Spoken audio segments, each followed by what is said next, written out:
Hi, this week will be all about confidence intervals.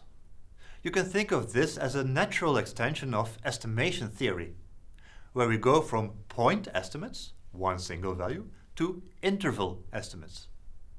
In this video and the upcoming ones, we will cover a few different cases. Confidence intervals can be constructed for all kinds of unknown parameters in all kinds of different settings, so it will be good to have some different examples. In this video, we will see what we mean by a confidence interval, and we will see how to construct one for the mean of a normal distribution. Let's revisit an example from the video on the t-test. There we used a dataset of 130 healthy adults to test the hypothesis that the mean body temperature is equal to 37 degrees. Recall that we modeled the data as normal, which seemed reasonable based on the QQ plot. We then saw that the studentized sample mean can be obtained by subtracting the population mean mu from the sample mean x bar, and then dividing the difference by the sample standard deviation Sn over square root n.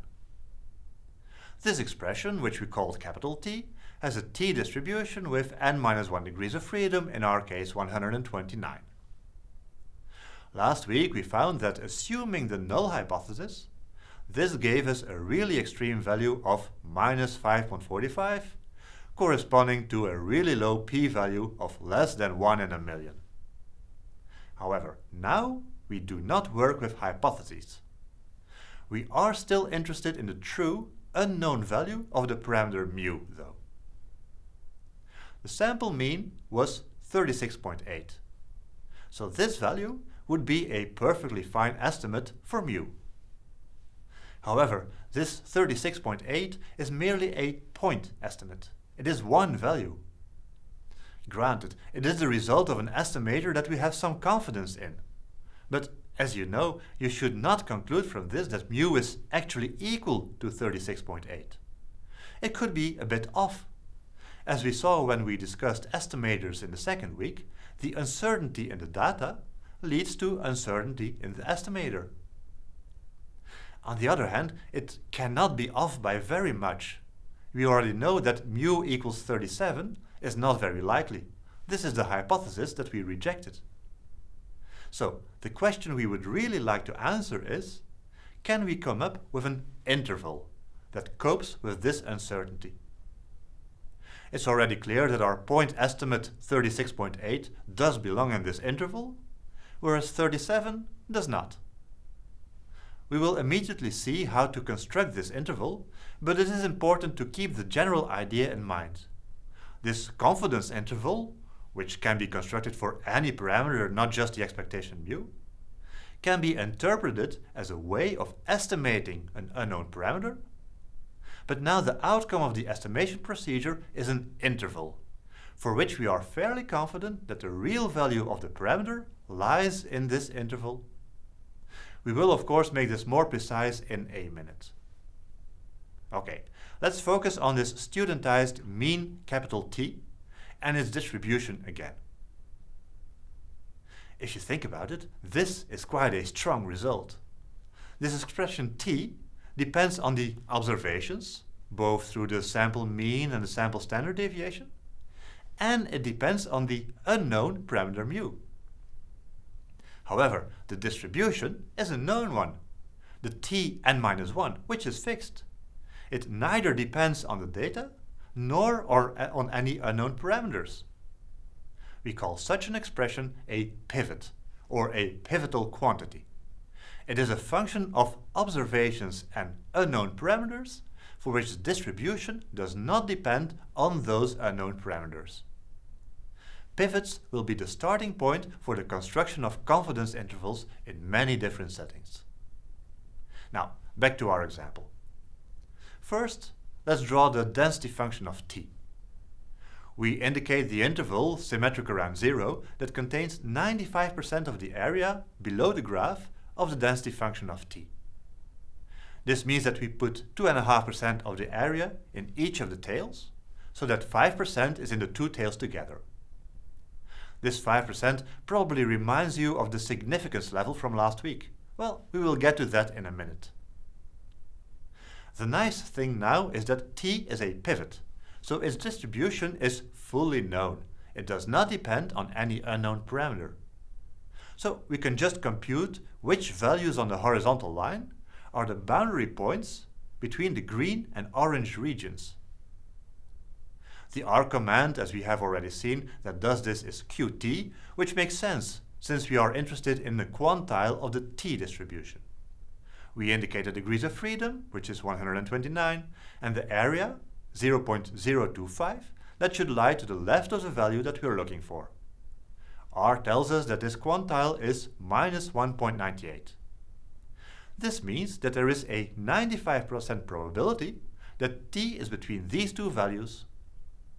We substitute the expression for t to find the following. Well, the trick is now that we can rewrite these inequalities in such a way that the central part of this double inequality is no longer the entire expression encircled in blue, but now only our constant mu. To do this, we first multiply the three parts of the inequalities by Sn over square root n. Then we subtract xn bar. And finally, we multiply by minus 1, keeping in mind that this flips the inequalities. There we have it. There is a 95% probability that mu lies between these two expressions. Notice the symmetry. The sample mean is exactly at the center of this interval. Let's write our inequalities from right to left so that we are again working with the less than or equal to signs. Substituting the values that we find in our data set, we get the interval 36.73 to 36.88. Now here we have a very important remark to make. What do you think of the interpretation? Mu has 95% probability to lie in this interval. Pause the video to think about this, please. Well, this interpretation is wrong. If you think about it, it doesn't make sense. You can only talk about probability when dealing with something random. Mu is unknown, yes, but it is non-random. What is random is each observation in our dataset. Consider again the probability expression we found before. The confidence interval we just came up with was constructed based on random data. So those numbers 36.73 and 36.88 are random as well. A different sample will probably lead to a different interval. Well, every time we take such a random sample of size 130, there is a 95% probability that this technique will lead to an interval that does contain the real value of mu. Let's see if we can make a graphical representation of this. Mu is a constant. We don't know its value, otherwise there would be no point in all this. But let's assume that it is 36.77 as an example. Well, we obtained our dataset of 130 observations and constructed the confidence interval, which does indeed contain mu. But now take a different dataset of again 130 observations and you will find a different confidence interval. It can have a different center, but it can also have a slightly different width, since this width depends on the sample standard deviation, which might be different from before. So maybe we get this interval. A third dataset might give yet another interval, and so on. Well, often such an interval will contain the real value of mu. We have made sure that for each interval, there is a 95% probability that this happens. This also means that each time we construct an interval based on 130 observations, there is a 5%, or 1 in 20, probability that we get an interval that does not contain mu. Here you see 20 such intervals, 2 of which do not contain mu. Also keep in mind that usually you just have the one interval, and of course you do not know the real value of mu. Okay, let's see what we did so far. We started from a setting where the independent xi are normally distributed. This led to the studentized mean having the t distribution with n-1 degrees of freedom. We then worked our way to this expression, where the plus and minus 1.98 are exactly the points separating the green from the orange regions in the graph, such that there was 5% of the area in the two tails combined. If we now make this more general and work with alpha rather than 5%, then we need the critical values t and minus 1 alpha divided by 2, rather than the 1.98 from our example. The complement, 1 minus alpha, is often denoted gamma, and it is called the confidence level. The choice of gamma depends on the setting. How much confidence do you actually want? But common choices are 90%, 95%, 90 or 99.9%, and so on. Of course, a larger value of this gamma gives a smaller value of alpha. Now look at the graph. Alpha was the area in the two tails combined. So if that area is really small, it means that the orange area becomes smaller, meaning that the critical points get ever further away from the origin. So a larger confidence gamma, such as 99% rather than 95%, will give you a wider confidence interval. Which makes sense. Out of 100 intervals computed by this method, we no longer expect 5 of them to not contain the true value of mu, but now just the 1. Recall that we first considered this example in the setting of hypothesis testing. There we decided to reject the null hypothesis mu equals 37 in favor of the alternative hypothesis mu different from 37 on a significance level of 5%, since the p-value was smaller, in fact much smaller, than 5%. And in this video, we have constructed the 95% confidence interval for mu, and 37 was not in this interval. Well, this is no coincidence.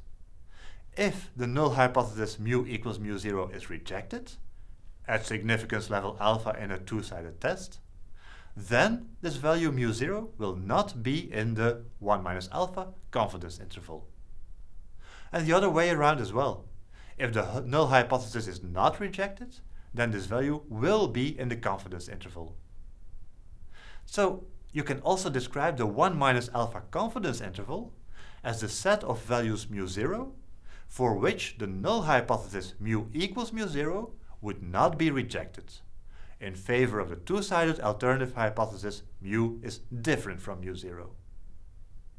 And this correspondence also makes clear why R immediately gave us the confidence interval when performing the t-test. And finally, there is one more result that we covered in hypothesis testing that is useful here. In our example in this video, we assumed normality, leading to a t-distribution of the studentized mean, from which we found the 1 minus alpha confidence interval. However, we can also say something about the distribution of the mean in case we don't have normality. As a consequence of the central limit theorem, this same expression, capital T, approximately has a standard normal distribution, even if the individual xi are not normally distributed. Well, at least if the sample size n is large enough. This probably reminds you of what we did last week in hypothesis testing. In the same way as before, this leads to a confidence interval for mu, and the only difference is that in this case, t has a standard normal distribution rather than a student t distribution, leading to critical values for z rather than for t in our formula. But do always keep in mind that the central limit theorem is exactly that, a limit theorem. So you need a large sample size, and you should be aware that it is only an approximate result. In the next video, we will have a closer look at a random sample of non-normal observations, where we can use the technique of pivotal quantities once more, without resorting to this approximation based on the central limit theorem. So, see you then.